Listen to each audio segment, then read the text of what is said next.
The message arrived not in peace, but in arrogance. Encoded on a crystalline data spike and delivered by an unmanned Council drone, it hovered like a threat outside Earth's orbital perimeter for 3 hours before the Earth Directorate finally pulled it aboard. The message was short and cold.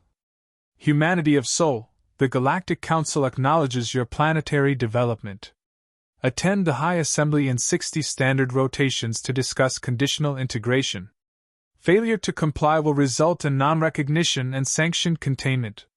Commander Asha Raleigh read the transmission 3 times. The 4th she memorized. She stood at the observation deck of the EDF Resolute, Earth's newest command dreadnought. Outside, the stars shimmered, punctuated by the sharp silhouettes of 30 Earth-class capital ships, flanked by 100 escort vessels. Humanity's fleet. A fleet no one in the galaxy believed Earth capable of building, let alone commanding. Containment? Asha scoffed under her breath. She turned to her XO, Lieutenant Reese Hahn, who studied her silently. They expect us to arrive in robes and chains, not armor and hull plating, she said. Reese smirked. Should we send a fruit basket? No. We send fire and metal. 60 days earlier. In the War Council chamber buried beneath the Earth Directorate Tower in Geneva, the world's last superpowers sat at one table for once, not for war, but for dignity. The alien message had unified Earth's fractured powers. Petty borders meant little when the stars came knocking. We can't beat them in numbers, said President Hannah Varga, her voice low, sharp. But we can beat them in reputation.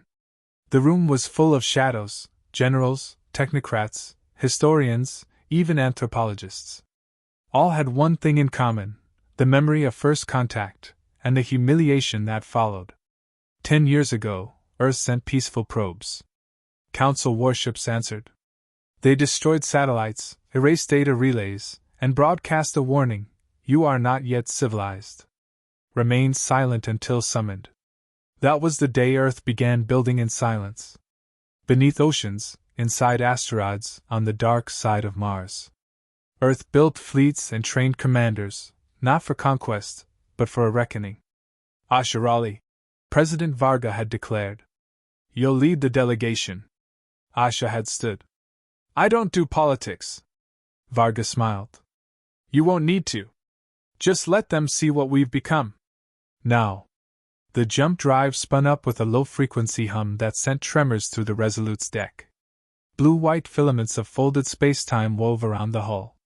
The fleet was ready. Asha walked the bridge slowly, eyeing her crew. They were the best Earth had. Soldiers, engineers, linguists, each trained to remain composed under fire or insult. Because what lay ahead wouldn't be a war of bullets. Not yet. ETA to Sagittarii Prime? Asha asked. 4 hours at full fold, ma'am, replied Ensign Duru.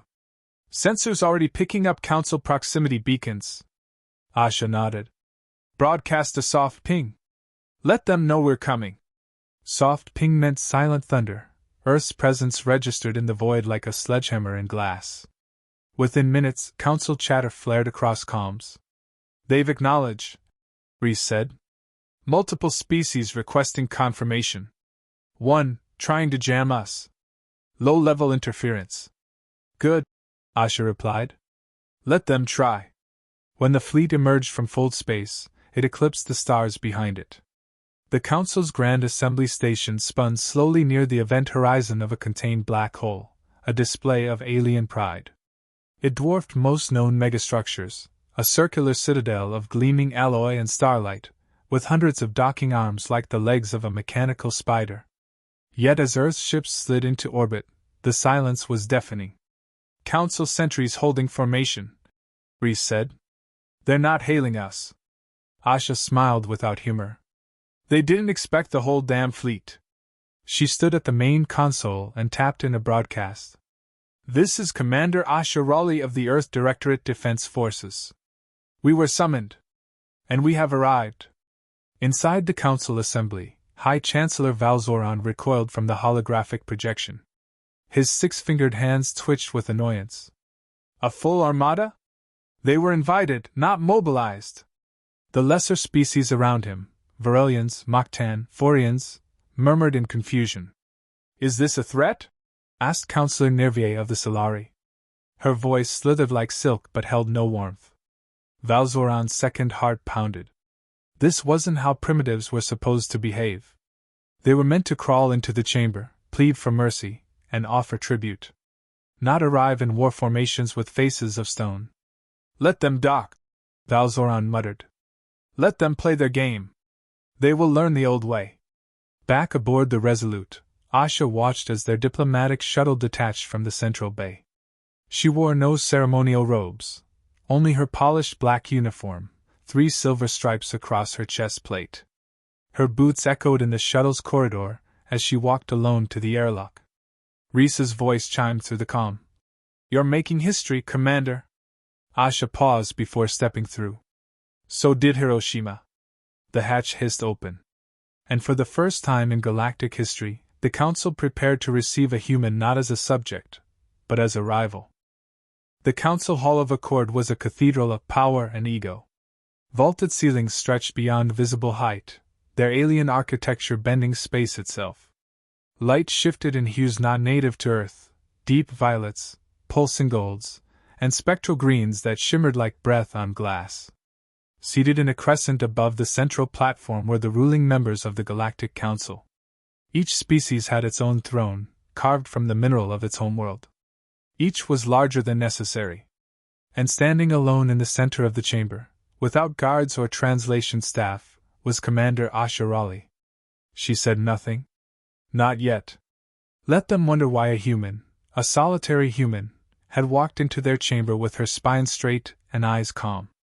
Let the silence sting. Chancellor Valzoran rose slowly, a creature of silver skin and layered cranial ridges. His robe shimmered like static.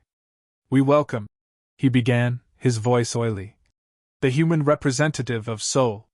You arrive, armed. I arrive prepared, Asha answered evenly.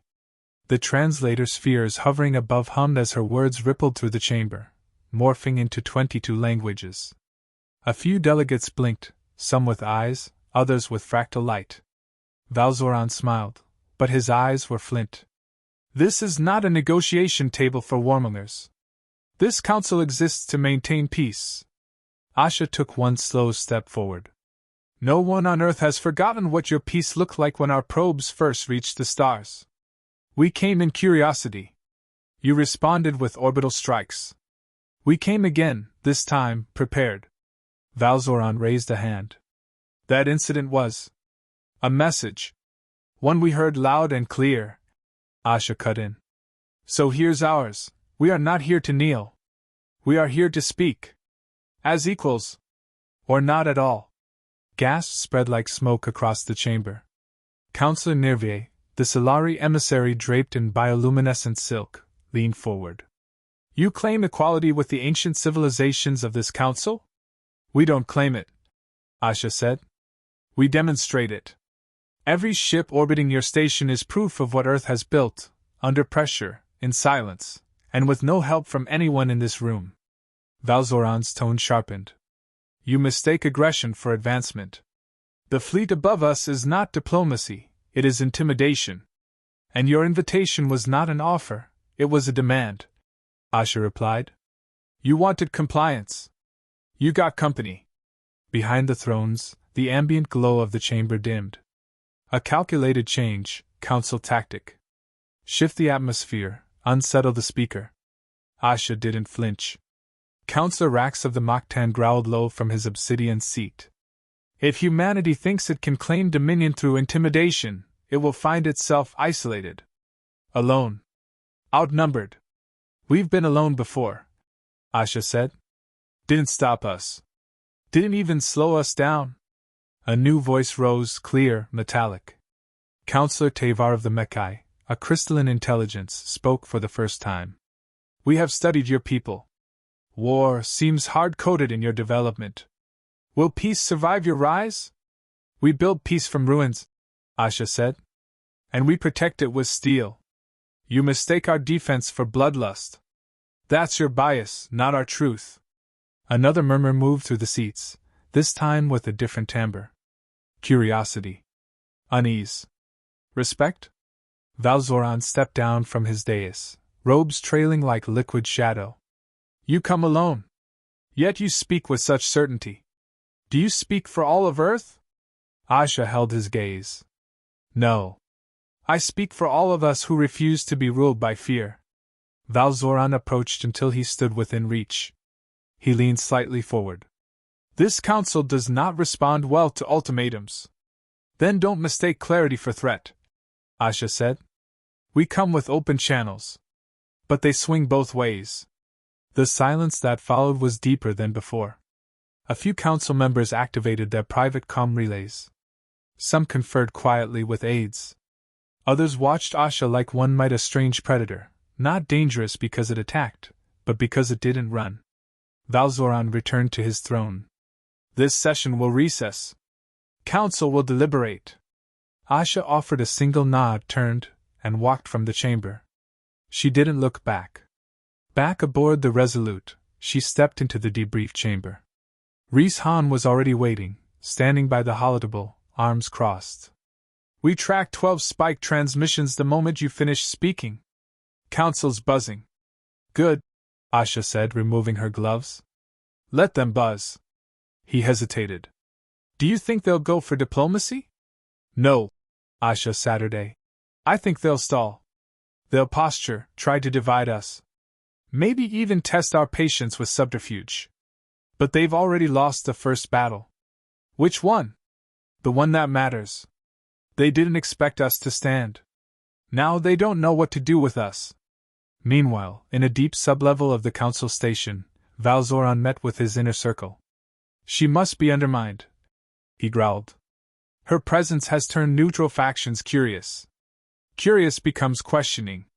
We cannot let Earth fracture this council's unity. Councillor Rax rumbled. Shall we apply pressure elsewhere? Their outer colonies are exposed. Valzoran shook his head. Too early. A misstep now makes martyrs of them. No, we discredit her. Make her leadership look unstable. Find the cracks. Exploit them. And in the dark, they began to plan. Asha stared at the stars outside her viewport. She knew the council wasn't done. They wouldn't attack with fleets, not yet. They'd try whispers first. Lies. Deception. But that was fine. Earth had learned in silence. Grown in the dark. And it would rise in the open, one word, one truth, and one ship at a time. The corridors of the Resolute were lit in low amber. Earth fleet protocol when in foreign orbit. No blaring alerts, no visible weapons drawn. Yet every officer on duty was at full alert. Commander Asha Raleigh had issued a single, subtle order after her return from the council. Prepare quietly. Because she knew what was coming. The Galactic Council wouldn't declare war in the open. Not yet. They would whisper sabotage, prod from the shadows. Arrogance preferred masks. At 0200 ship time, it began. The lights flickered. For 1.6 seconds, internal sensors shut down across Deck 4. No alert tripped. No anomaly logged. Just a blip, perfect engineered. A moment later, someone screamed. Asha burst into the med bay as the autolocks disengaged. Blood streaked the floor. Her chief aide, Lieutenant Sarai Kwan, lay motionless on the operating table, her chest plate carved open by something far too precise to be human. Dr. Yamera turned pale. She didn't make it.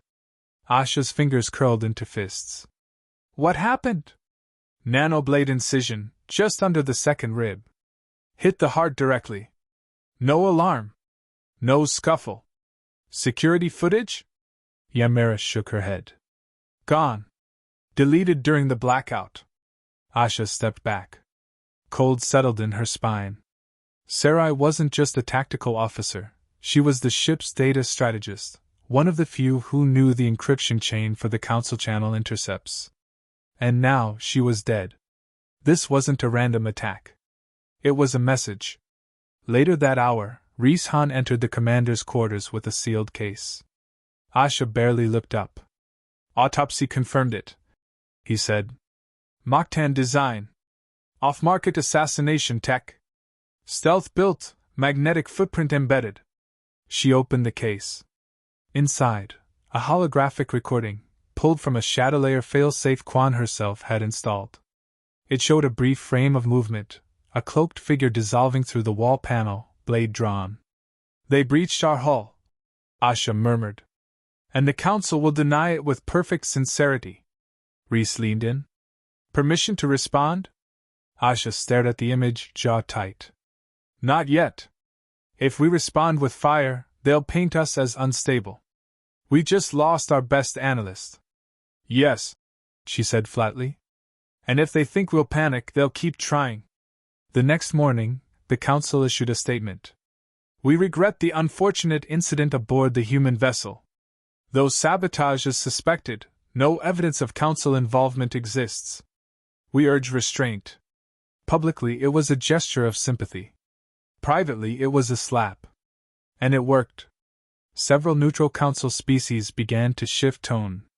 The humans were overreacting, some whispered. Perhaps the strain of sudden interstellar pressure was fracturing their discipline. Asha watched the feeds from the comms room, jaw set like stone. They're framing us, Rhys said. Making us look volatile. That's their play. Get enough eyes on us, spin enough doubt, and our strength becomes a threat instead of a statement. We can't just sit on this. We won't. That afternoon, Asha summoned the fleet's 3 intelligence captains to the inner strategy room. One by one, they filed in, each carrying encrypted memory cores. Captain Lyon of the EDF Harbinger laid out a file. We've tracked coded pings from the Council station. One went out just before the power fluctuation. Encrypted, high priority, sent to a cloaked signature in the docking layer. Asha glanced up. A stealth vessel? Most likely Solari, maybe Moktan. No declaration in port records. Any visual confirmation? No, but we triangulated the signal burst pattern. It matched the one that disabled our internal cams. She nodded slowly. Then we leak it. Rhys blinked. Leak it? Asha turned to the table console, keyed in the broadcast override codes. We send the signal map anonymously through civilian channels, she said. Let the fringe networks find it, let them tear it apart. The truth won't come from our mouths, it'll come from theirs. Lyon raised a brow. Risky. If they trace it back. They won't. Quan's protocols run deep. And if the Council accuses us of stirring dissent? Asha's eyes were sharp. Then they admit something needs to be stirred. 3 hours later, the galaxy buzzed. The leak spread across dozens of subnets. Independent researchers from fringe systems and rogue AIs analyzed it with speed no official channel could match. Within minutes, consensus emerged. The signal was real. Cloaked vessels had been operating near the human fleet with Council access protocols. That was all the confirmation many needed. Within a day, 3 independent Council members, Lazari, Nethuin, and Yorkai, issued calls for an investigation into unauthorized covert operations. They demanded the Council's intelligence branch be audited. Valzoran watched the news feeds in silence. His claws dug into the stone rail of his chamber. They're too quick, he hissed to his adjutant. Humans, too adaptable. We gave them chaos, and they found direction. His adjutant nodded.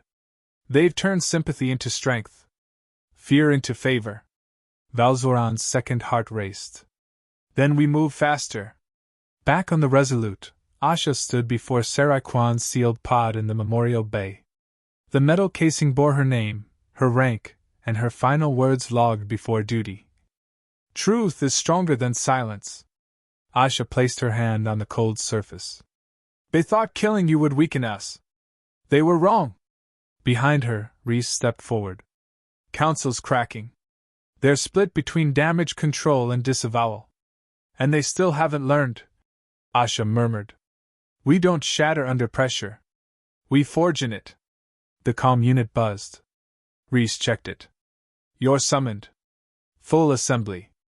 Council wants to resume talks. Asha turned, voice calm but steel-threaded. Let them try again. They had brought knives to the dark. But Earth had brought fire. A storm was brewing, Not one of plasma fire or warships, but of whispers, alliances, and sudden shifts in ancient loyalties. In the Galactic Council, silence was never absence, it was strategy. But the silence surrounding Earth's retaliation had changed.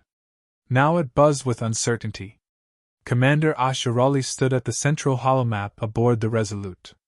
Star charts flickered in pulsing red across the region surrounding the Mray colonies, an isolated system historically neutral, rich in gravite ore and energy conduits.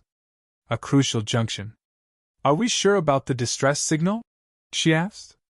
Lieutenant Rees-Han zoomed in on the coordinates. "Confirmed. The colony's main hub was attacked by what they're calling unmarked patrols. No declaration. No flag.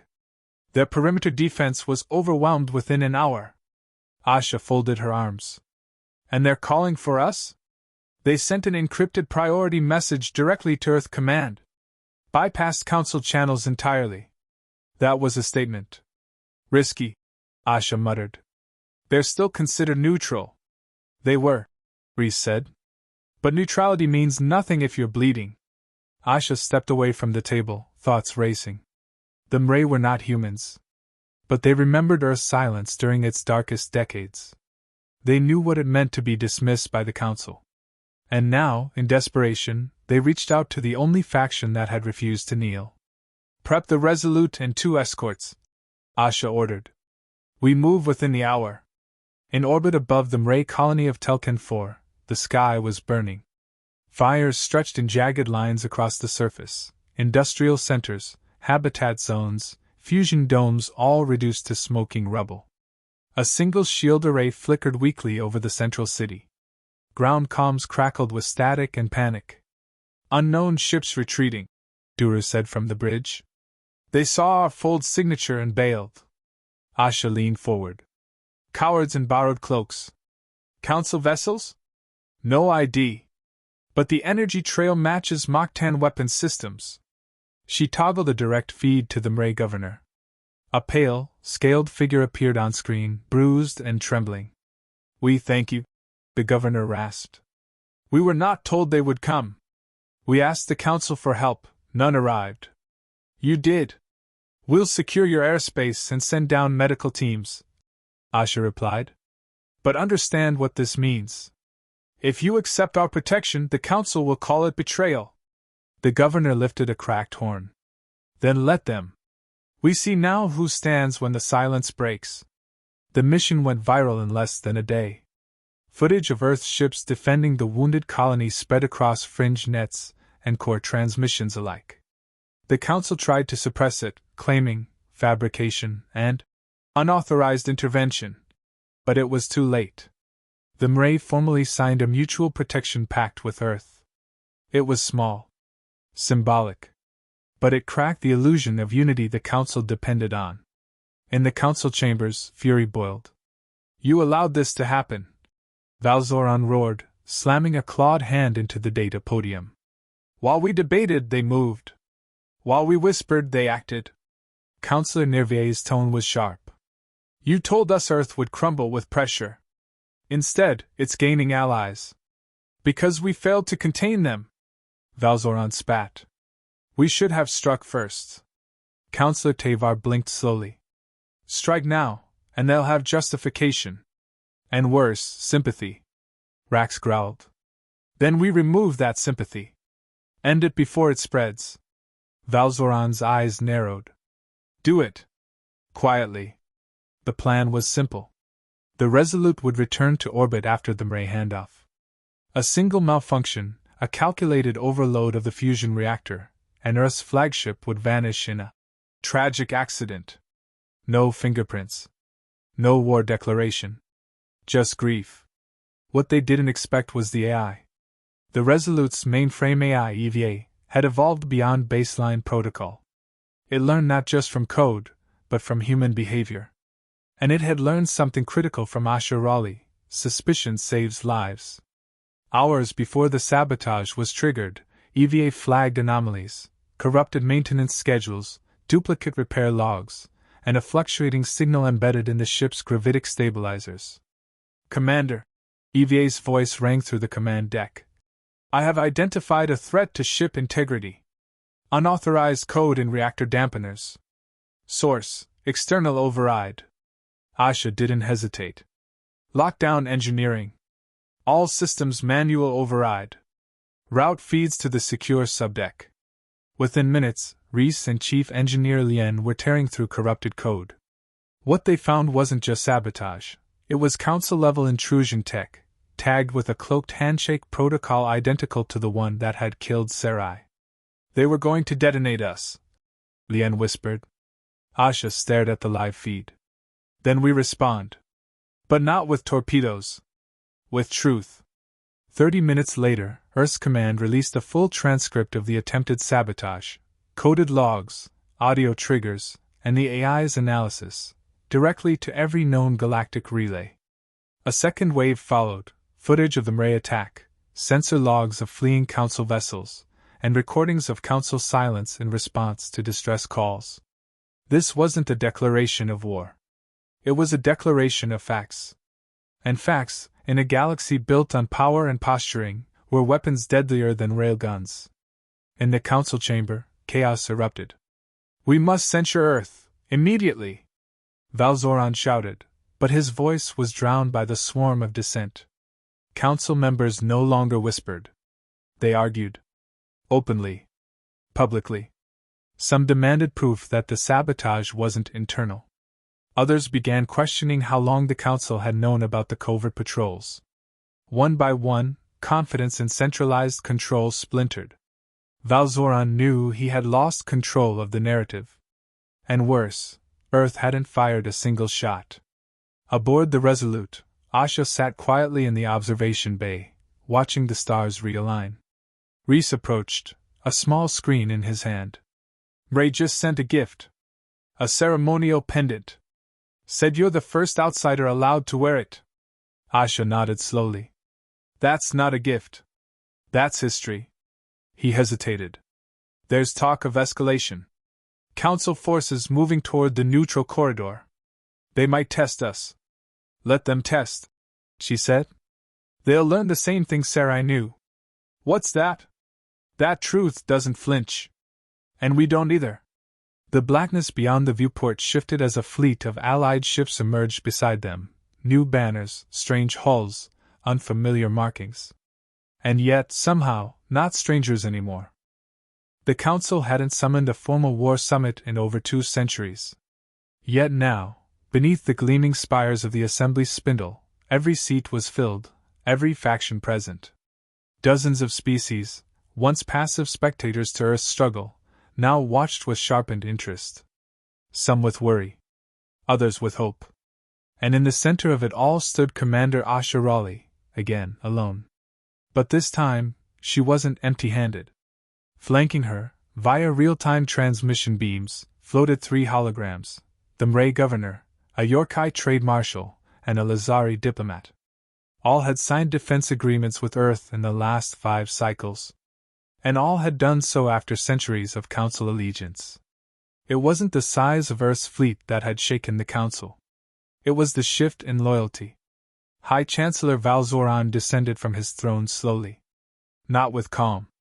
With calculation. This assembly was convened, he began, to determine whether the Earth Directorate's continued provocations constitute an existential threat to interstellar order. Asha didn't move. Valzoran continued. You've defied protocol. Ignored summons. Militarized diplomatic space. Interfered in neutral sectors. She finally looked up. We responded to unacknowledged cries for help. Filled voids the Council left behind. That's not interference. That's integrity. The Solari counselor flicked her 4 fingers. Earth's actions have incited rebellion. Others followed their path, abandoning Council law. You call this peace? No, Asha said. I call it awakening.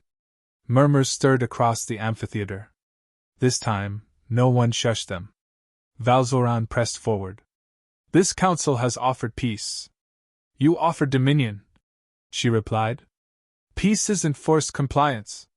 It's mutual respect. Something your Council's forgotten. You dare lecture ancient civilizations? A Moktan delegate growled. I don't lecture, Asha answered. I lead. And not from above, but beside. The Mekai representative blinked. And if we deny your terms? If we vote to sanction Earth? Cut off trade, revoke neutrality pacts, isolate your systems? Then you'll learn that Earth doesn't need your permission to exist. The room fell still. She stepped forward, placing a data spike into the central console. Contained in this drive, she said, is proof of Council-sanctioned sabotage, unauthorized military incursions, and tampering of colonial distress channels. All traced to Council operatives. We've held it. Studied it. And if pushed, we'll broadcast it to every independent relay in the galaxy. You blackmail the Council? Valzoran spat.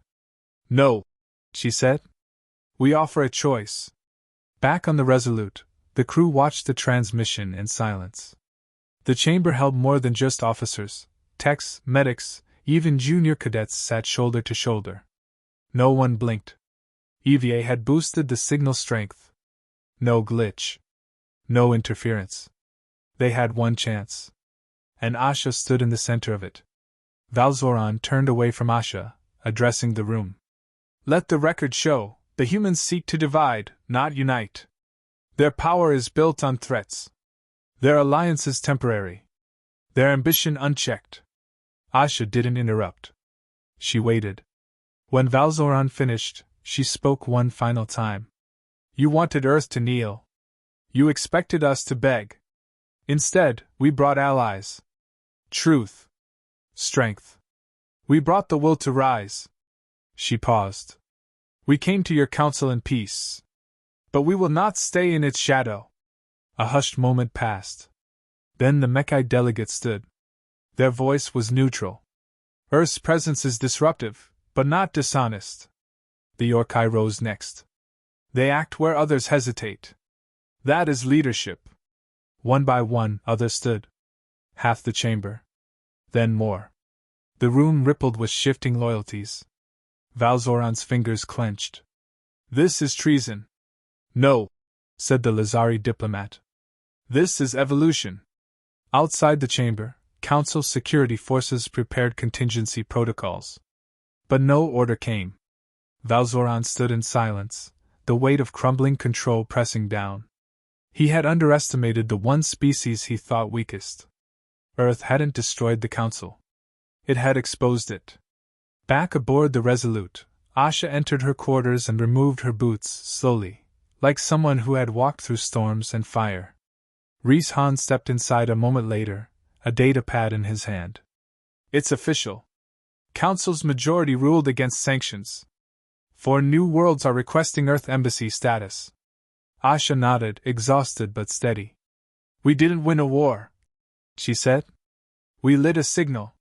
He sat beside her. You think they'll retaliate later? Maybe, she admitted. But from now on, they'll have to think twice. That's all we needed. Reese leaned back. Never thought I'd see the day. She smiled faintly. I always knew it would come. I just didn't expect to be the one standing when it did. They sat in silence. Above them, in orbit, the stars were clearer than they had ever been. And for the first time in galactic history, Earth stood not beneath the galaxy's boot, but beside it.